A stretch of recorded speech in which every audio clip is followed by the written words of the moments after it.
Hey guys, welcome back to the Readers. I hope you are having an amazing day. Let's get right into the stories. The first one is a pro-revenge story. This is a story of how patience is key, and how letting someone else get revenge for you is by far easier than doing it yourself. The setup: I live in one of those doubled-up houses where they build two homes adjacent to each other with mirrored layouts, so we share a wall but are otherwise completely separate. For years, the house next to me belonged to a nice old lady who you never really noticed or had any trouble with. When she died and the house was resold in early 2024, the troubles began.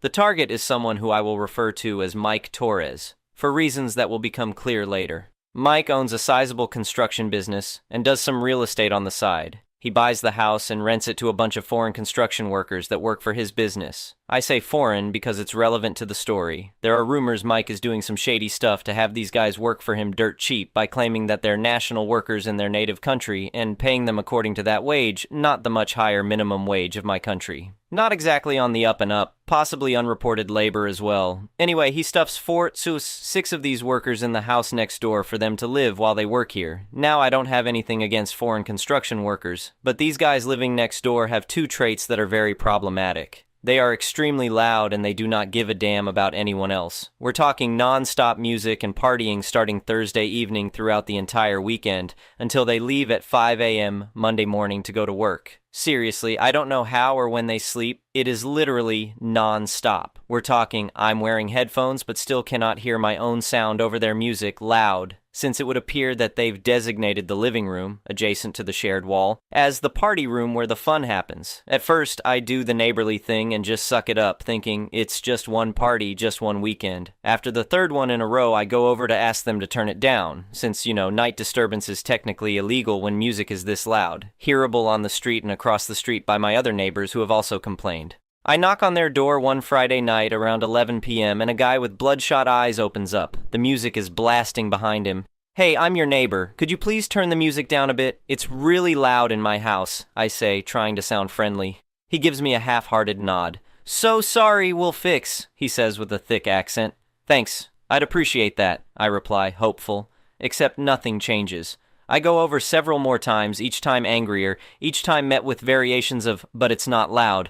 During my fourth visit, I'm practically shouting to be heard. "Look, if I can hear your music in my own house over my own TV and music, I would say that it is, in fact, too loud." The guy shrugs. "We just having little fun. Weekend, you know." I contact Mike, since he is their landlord, and explain the situation, after which I'm met with an abrupt dismissal. "Listen, what they do in their free time isn't my business," Mike says over the phone. "I rent them the place. That's where my responsibility ends. Sorry, not my ducking problem." Basically, Mike told me to get lost, so I involve police and call them every time things get out of hand. After about a dozen calls between February and April 2024, sometimes even twice in the same night, it is clear that even regular police interference doesn't help the situation. I should mention that I am a lawyer, so I know what the next legal steps are. I also know that other than a token paper from a judge saying their music is too loud, I'm not really going to get anything. Things would, like they already sometimes had, become a cat and mouse game where they would blast their music extremely loud to piss me off or to wake me up for a few brief moments, so that by the time I could get proof or police show up, there would be no music. I'm deadlocked with my only further option being pretty useless and a waste of time. At this point, I'm biding my time and just waiting till something changes. I'm not saying that I condone people who bludgeon their neighbor to death with a rusty pipe, but I do somewhat understand what would drive someone to that point. The mistake. One day in May 2024, I'm at home working remotely when I notice quite a lot of ruckus next door, more so than usual. Suddenly, I see through my garden window that a wall is being partially torn down. You see, sometime over the years, the previous owners had built a small adjacent side building adjoining the main house. It was right on the border between us, and when the gardens were being re-fenced, the wall was used as a divider to save on fencing. Said wall was now in the process of having its top part ripped off by a crane.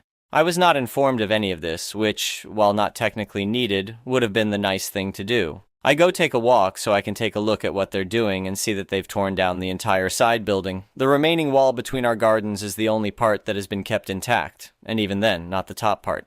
Being a lawyer, and specifically a construction permit lawyer, I know two things. Crap like this is not allowed without a pre-approved permit from the city. There is no way in hell they have said permit, as I would have seen the application for it. I regularly have to check the online public accessible by everyone application to see what permits are being applied for my job, and when I do, I tend to look over to my own area, just so I can keep up with what is being planned in my area. This is it. The moment I have been waiting for, the situation has changed, and the time has come to exact revenge. A quick email sent to the municipal authorities lets me do my civic duty of reporting a potential crime. The fact that someone is building or demolishing stuff without a permit. Since this is a simple report, no response happens since I'm not an official victim or anything yet. Since no further construction happens for a few days and everything was removed, I assumed that was that and they would only tear down the side structure since it was starting to fall apart due to age. Neighbors have moved all their stuff that was in said building onto their lawn and haphazardly covered it with a tarp. The next week, more construction materials are being delivered and construction starts. I send a new email to city services with new pictures saying that apparently there is more planned and that I hope they undertake the appropriate action. Instant response less than an hour later. They'd called Mike after the first time to inform him that what he was doing required a permit, and he had assured them that he didn't know that BS, he's in construction, of course he knows, and that he would stop construction and request a permit. They called him again after my email, reprimanded him for not following his earlier promise, and he said again he would shut it down. I happened to be working from home that day and had to stop myself from waving to the construction crew as they left. Later that day, I get an angry phone call from Mike. "You reported me, didn't you?" he shouts without even saying hello. "I don't know what you're talking about," I reply calmly. "Don't play dumb. The city inspector mentioned they got a complaint from a neighbor. You'll be sorry, I'm coming after you for damages from these delays." I take a deep breath before responding.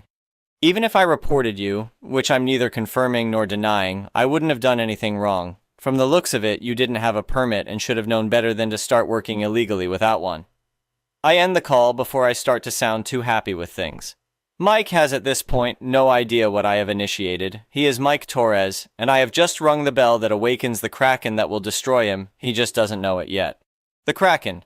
You see, there is a good reason why most people consult an expert and/or a lawyer when they want to apply for a permit. The rules involved are so convoluted and needlessly complex that navigating them as a non-professional is extremely hard and time-consuming, and a single mistake can torpedo your entire case, forcing you to do it all over. I have killed entire projects and have seen clients' projects killed by pointing out that on page 127, section 35(1)A, something was left blank that should have been answered.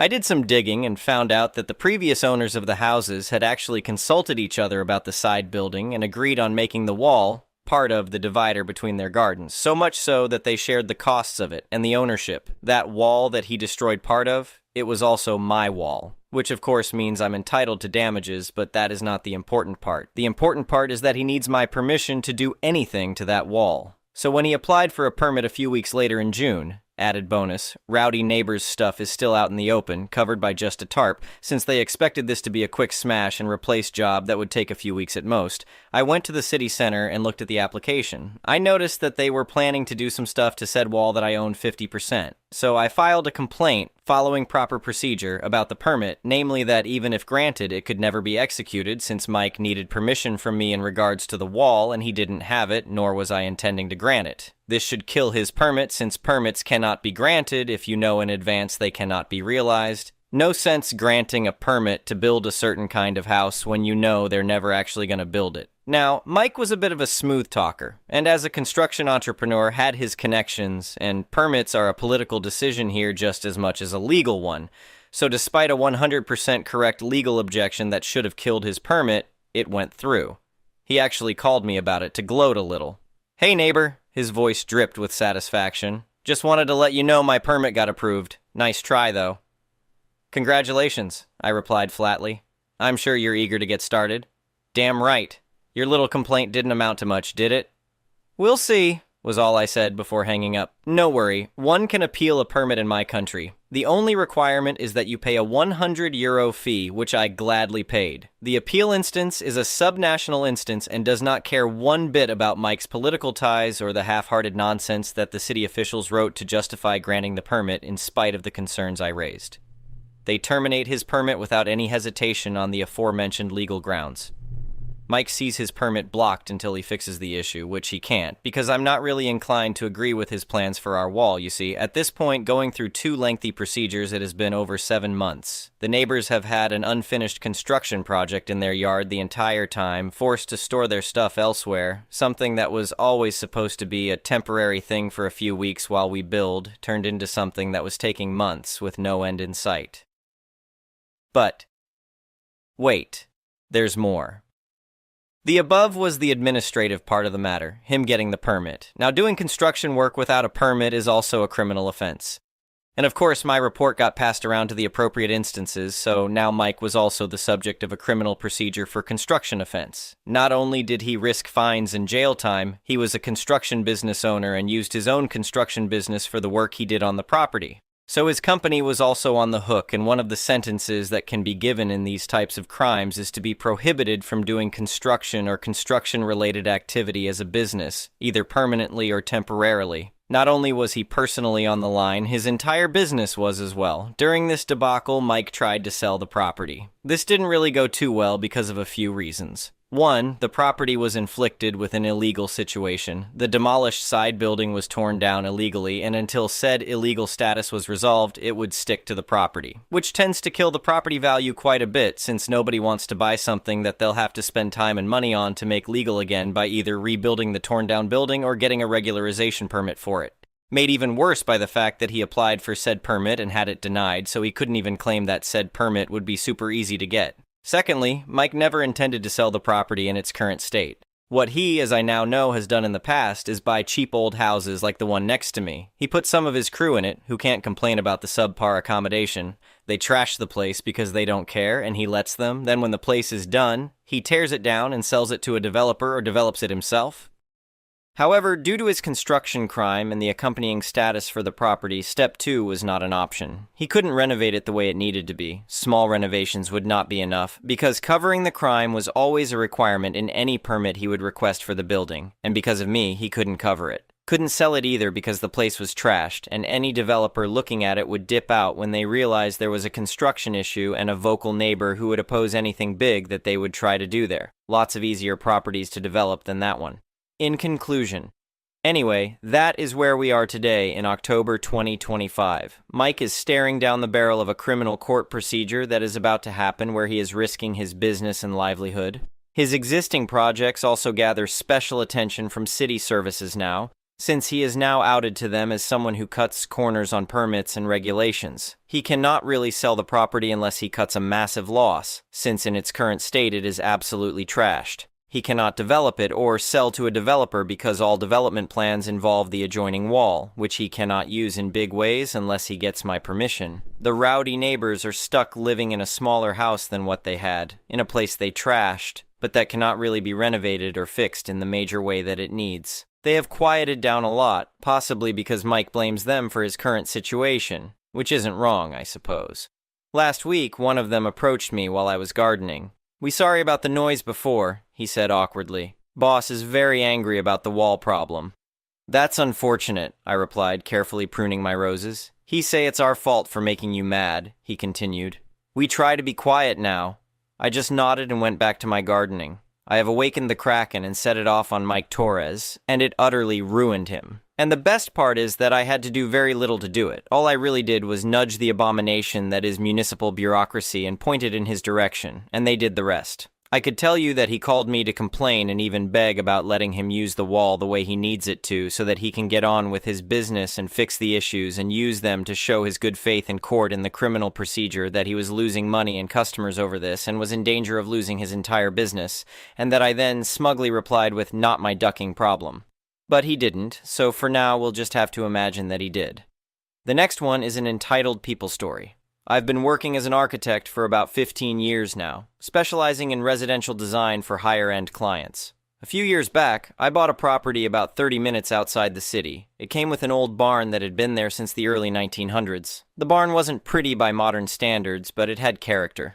The wood was weathered gray, some boards were crooked, and yeah, it leaned slightly to one side, but it was structurally sound. I'd had it inspected. I used it for storage and my woodworking hobby. The property was in a neighborhood that had transitioned over the decades from farmland to larger residential lots. Most people out there had an acre or more, and the whole appeal was the rural character mixed with nice homes. My house sat on 3 acres, and the barn was set back from the road, partially hidden by trees. You could see it if you looked, but it wasn't exactly front and center. About 2 years after I moved in, a new neighbor bought the property next to mine. I'd actually designed their house. It was one of my favorite projects, a modern farmhouse style with clean lines, board and batten siding, and large windows. The clients had been demanding but had a clear vision, and I delivered exactly what they wanted. The house was beautiful and had even won a local design award. The new owners were a couple who moved from the city. The wife made it clear from day one that she had opinions about everything in the neighborhood. She immediately joined the homeowners association, even though it was basically a toothless organization that met twice a year to discuss road maintenance. Within a month, she was complaining about everything from people parking RVs in their driveways to dogs barking. Then she noticed my barn. She came marching over one Saturday morning while I was working in my garden. She didn't introduce herself or make small talk, just launched right into it. She told me the barn was an eyesore that was bringing down property values. She said it looked like it was about to collapse and that it was completely out of character with the neighborhood's aesthetic. She demanded I either renovate it to look presentable or tear it down entirely. I explained that the barn was structurally sound, had historical value, and was well within my property lines. I mentioned that the neighborhood had no architectural guidelines or restrictions against agricultural buildings. She didn't care. She said she'd be filing complaints with the county and the HOA, and that she'd make sure something was done about it. Over the next few weeks, I started receiving letters. The HOA sent a politely worded inquiry asking about the barn's condition. The county sent an inspector who confirmed the barn was safe and not in violation of any codes. I thought that would be the end of it. It wasn't. My neighbor escalated. She started a petition among the other neighbors to force me to remove the barn. Most people ignored her, but she got a few signatures from folks who barely knew what they were signing. She showed up at the next HOA meeting with a PowerPoint presentation about property values and neighborhood aesthetics. She had photos of my barn from every angle, complete with red circles highlighting every weathered board and crooked beam. The HOA president, a retired farmer who'd lived in the area for 40 years, told her there was nothing they could do. The barn predated most of the houses in the neighborhood and was grandfathered in under any reasonable interpretation of local rules. She was furious. That's when she made her biggest mistake. She filed a formal complaint with the county demanding they force me to bring the barn into compliance with modern building codes. Not safety codes, which it already met, but aesthetic and architectural standards. She specifically requested that the county require the barn to match the architectural style of the surrounding homes. The county sent me a letter explaining the complaint and asking for my response. They noted that while they couldn't force aesthetic changes to a pre-existing agricultural structure, they were required to investigate all formal complaints. They asked if I'd be willing to make any voluntary modifications to resolve the dispute. That's when I had my idea. I wrote back to the county explaining my background as a licensed architect. I noted that I was more than willing to make voluntary modifications to address concerns about the barn's appearance. I proposed bringing the barn into aesthetic compliance with the neighborhood's architectural character by renovating it to match the predominant design style of nearby homes. I specifically noted that the most prominent home in the immediate vicinity was the modern farmhouse directly adjacent to my property. I included detailed plans for renovating my barn to mirror that exact architectural style, complete with the same board and batten siding, paint colors, window styles, and roofline details. I even proposed adding decorative elements that would make it look like a smaller version of that house. The county loved it. They saw it as a good faith effort to address neighborhood concerns. They sent a copy of my proposal to my neighbor as a courtesy, noting that I was voluntarily agreeing to make changes and asking if this would resolve her complaint. She called me within an hour. She was screaming so loud I had to hold the phone away from my ear. She said I was mocking her and that I had no right to copy her house design. I let her rant for a minute before calmly explaining that I wasn't copying her house design. I was copying my house design since I was the architect who'd created it. The plans were my intellectual property, and I was perfectly entitled to use them however I wanted on my own property. There was a long silence. Then she threatened to sue me. I reminded her that architectural plans belong to the architect unless explicitly transferred in writing, which hadn't happened. I'd retained all rights to the design. I also mentioned that her complaint had specifically demanded the barn match neighborhood architectural standards, and I was simply complying with her request by matching it to the nearest and most prominent example. She hung up. The next day, she withdrew her complaint with the county, but I didn't withdraw my renovation plans. I'd already decided I was going through with it. The barn needed some maintenance anyway, and this was the perfect opportunity to do it right. I spent the next 3 months renovating the barn. I matched every detail to her house design. Same siding, same trim colors, same style windows, same metal roof profile. I even added a cupola that echoed the one on her house. When I was done, my barn looked like it could have been designed by the same architect as her house, because it was. The difference was that my barn version actually looked better. I'd improved on some of the original details, fixed some proportions that had bothered me in the original design, and added elements I'd wanted to include in her house, but she'd rejected. My barn became a showcase for what that design could be with a few tweaks. People started commenting on how nice the barn looked. Several neighbors mentioned that it actually enhanced the neighborhood's appearance. A couple even asked for my contact information because they wanted to hire the architect who'd designed both buildings. My neighbor stopped speaking to me entirely. She'd see me outside and immediately go back inside. Her husband apologized to me one day, saying his wife had gotten carried away and he appreciated that I'd actually improved the property. The best part came a few months later. A real estate agent contacted me asking if I'd be interested in selling my property. A client of hers had seen my barn and the house and wanted to make an offer. The agent mentioned that properties with high-quality, architecturally cohesive outbuildings were commanding premium prices in the area. I wasn't interested in selling, but I asked what kind of premium she was talking about. She estimated my property value had increased by about 15% thanks to the barn renovation. My neighbor's property value had increased too, simply by proximity to mine.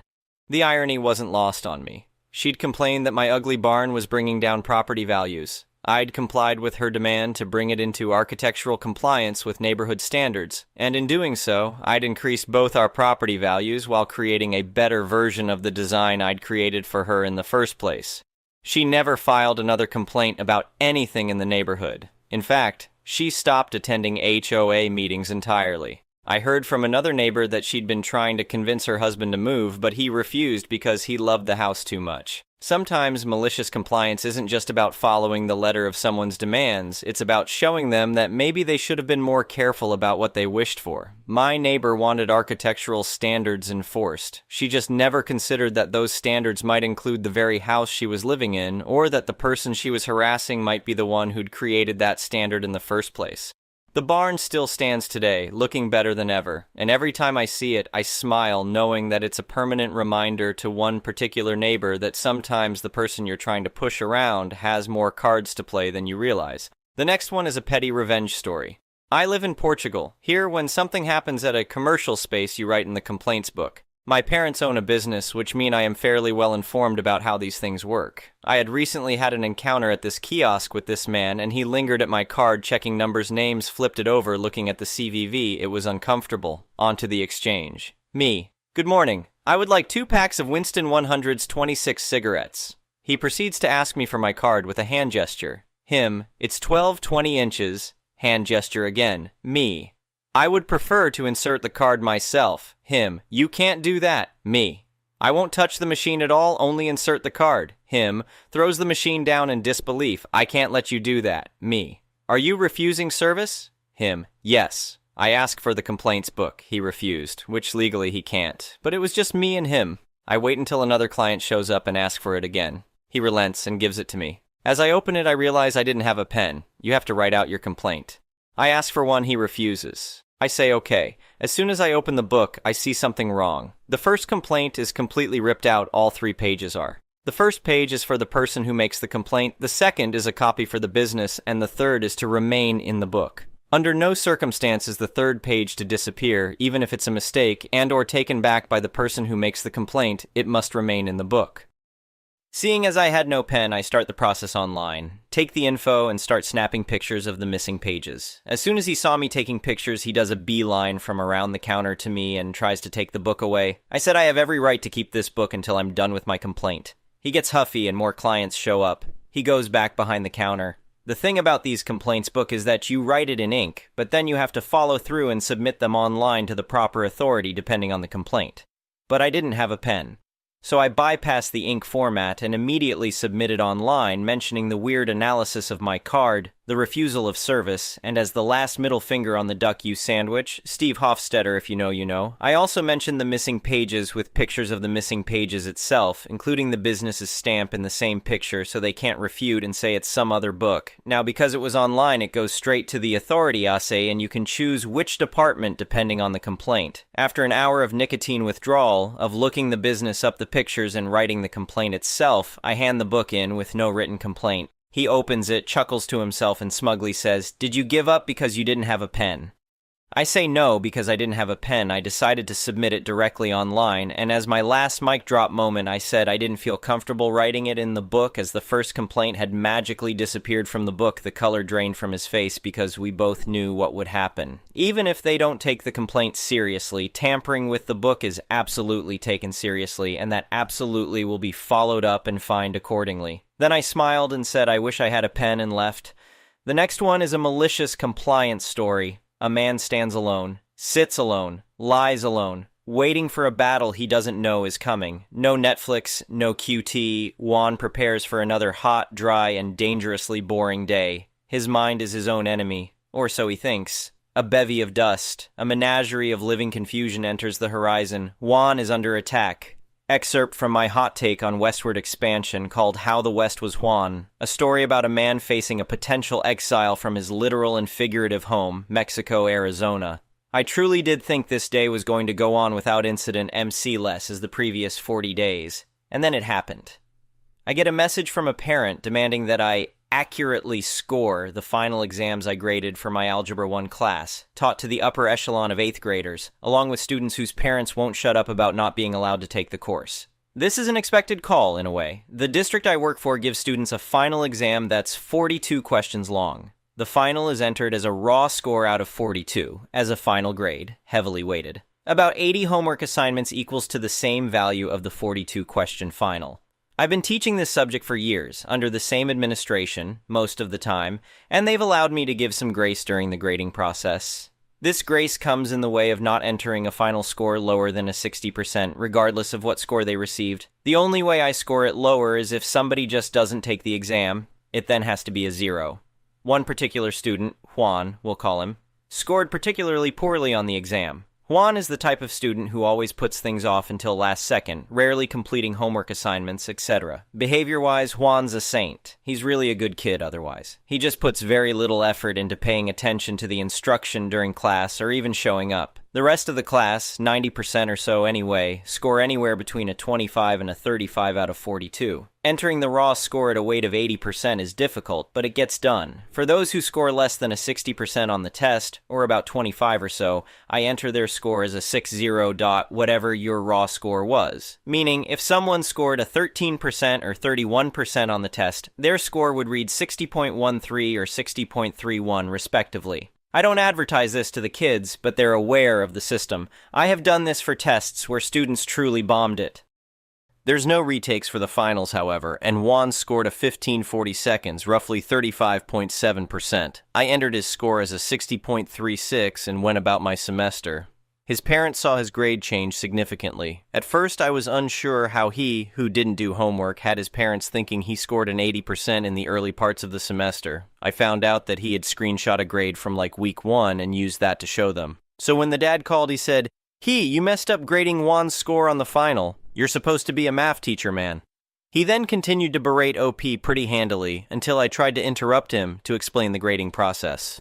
I finally got to explain that he scored 1540 seconds and explained that the score of 60.36 wasn't his score, but much, much worse. He didn't seem to understand, and no, language wasn't a concern for him. He painted the phone call with many vibrant colors. He finally said to me after cussing me out, "You need to score this test accurately. Change the grade now."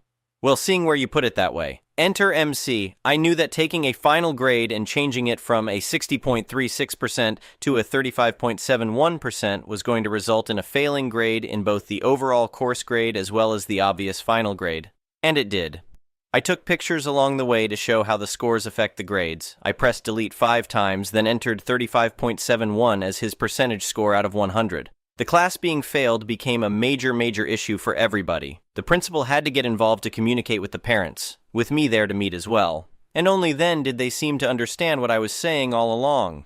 Mr. OP was trying to do Juan a favor here. But what it comes down to is that Juan has not proven by any means that he's mastered any of the Algebra 1 content, so he's going to have to retake the course. Juan's dad seemed very apologetic at that meeting. He wound up ruining the process for every future final grade. It also wound up shining a light on the whole process, and that if the proficiency bar was 55%, why was any other student required to score higher than that to be considered passing? The district notoriously waited to set the measure of proficiency on the exam until after students have taken it, and not surprisingly, the proficiency level was very close to what the average score was district-wide. Over time, I realized that this district, the whole education system, and especially ME, were nothing more than a mere joke. Living in another man's dream, as Dave Chappelle so eloquently put it. Sorry, Juan, anyway.